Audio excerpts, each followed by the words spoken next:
All right, what's up, everybody? I'm George Mossey. I'm here with my co-host Heather C. So today, for Unexpected Season 5, the last episode of the season, episode 13 has aired. The only thing we are waiting on now is the two-part tell-all that starts next week. But before we get there, let's check in with what happened to Nate.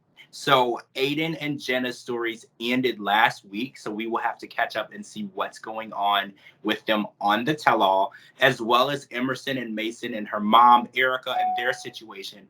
That has not taken place tonight, so we will have to wait until the tell-all to get full understanding of what's going on with them, if Jenna and Aiden are still together, if Emerson and her mom are still talking or not. We will have to wait and see. I'm excited for the tell-all, but this episode tonight, we did see the last baby of the season be born. So let's talk about Taylor and Noah. So this is Noah's first time in the delivery room. So this was a very new experience for him. And I thought that he did a good job being a good support system for Taylor. You know, he was very supportive and he was very positive and he didn't freak out. I think a lot of guys, they see this situation and they see the pain and they see what's happening and they freak out. When you have two people freaked out at the same time, there's no help or support. So he kept it together, you know, and he didn't pass out.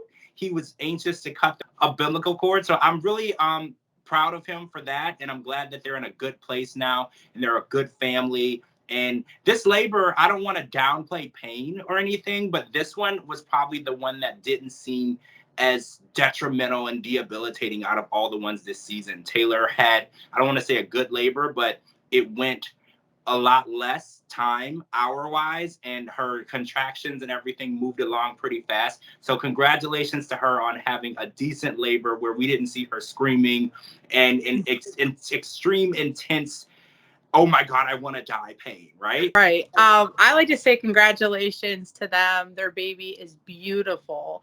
She is absolutely beautiful. Got the big little chunky cheeks. I think that he was the definition of a support system. I mean, the way he just kind of looked at her was like, you got this. I'm here for you. You know, he kept calm. He kept positive. I mean, even though her pain level probably wasn't like she really showed it, she had COVID and she was struggling with COVID. So maybe that had something to do with it. She was blinded by the COVID. But she did last a long time before she asked for an epidural. So she probably has like a higher pain tolerance. You know, everybody's pain levels are different.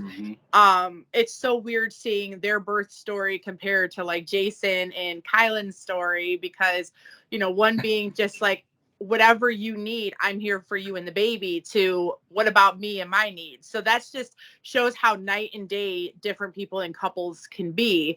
They're all about the same age groups and age ranges, and just people just mature so differently than others. So kudos and props to them both. Congratulations. I really hope that they can mend their family now.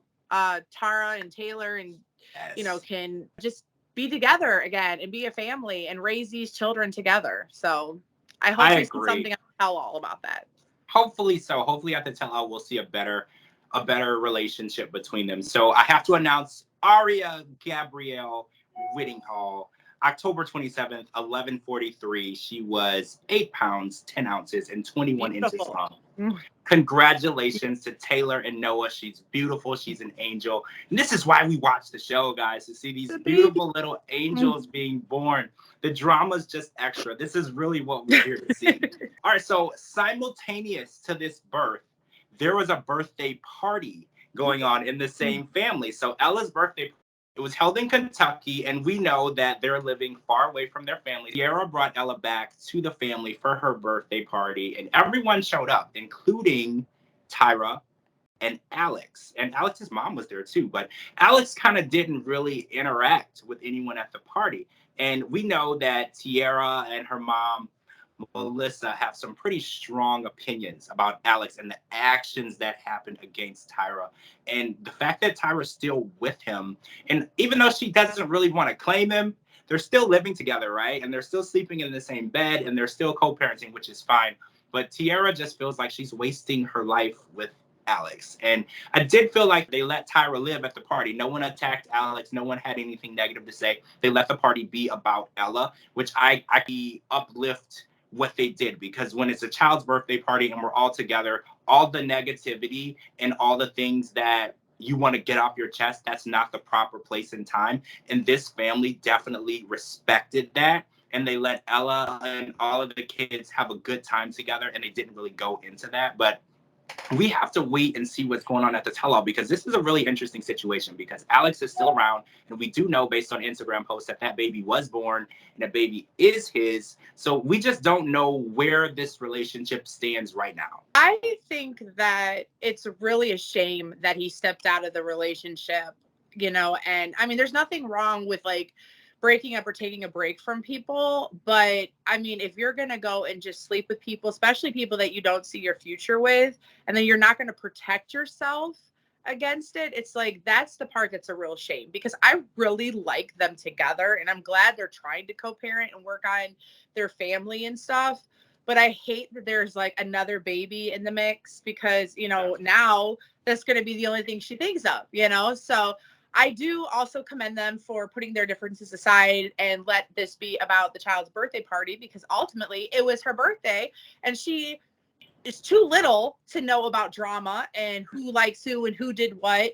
I kind of wanted a little bit more from Alex. I mean, you could be cold, but I thought he looked a little crazy sitting by himself, with a shirt over his head. It puts Tayra in a bad situation, because she feels like, I'm trying to be on both people's sides, like she doesn't want people to give her a hard time, but I'm sure she probably wanted to be like, hey, come on, you're embarrassing me. Yeah. But she want to, react on it and then bring attention to all of it. But I didn't think it was really fair that it's like, yeah, okay, you came for support, but you weren't really supporting.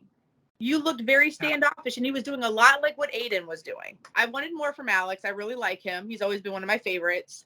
So I really wanted him to, at least put on a happy face. The party couldn't have been that long. You could just suck it up. We live in Ohio. It's freezing here. You're at least in Kentucky.